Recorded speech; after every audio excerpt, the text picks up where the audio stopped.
12,000 টাকা পাখির নাম এবং তার এটা হচ্ছে ইয়েলো ক্রাউন অ্যামাজন।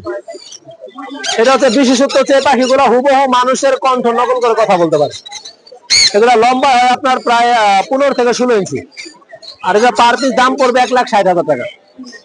আর এখানে হলুদ কিছু পাখি দেখা যাচ্ছে, হলুদ গুলো পার পিস একদম 12,000 করে পড়বে। এটা রিংনেট টিয়া, হল্যান্ডেরটা। হল্যান্ডের আপনার কাছে যাওয়া যাচ্ছে সব বিদেশি পাখি। সব বিদেশি পাখি। আমার এখানে সব আমি 150 টাকা সেল করি না ভাই। বাচ্চারা এই যে সানকুনের বাচ্চা আছে এগুলো, এগুলো পার পিস 9,000 করে। কতদিন বয়স? বয়স হচ্ছে মাত্র 25 দিন। ধন্যবাদ ভাই আপনাকে। আর এখানে একটু এই দুইটা হচ্ছে মেল, এটা মল্টিং এ চলতেছে মেল দুইটা, রানিং মেল ডিএনএ করা। এটা পার পিস পড়বে মাত্র 10,000। ডিএনএ কার্ড আছে, পার পিস মাত্র 10,000। আপনাকে অনেক অনেক ধন্যবাদ ভাই।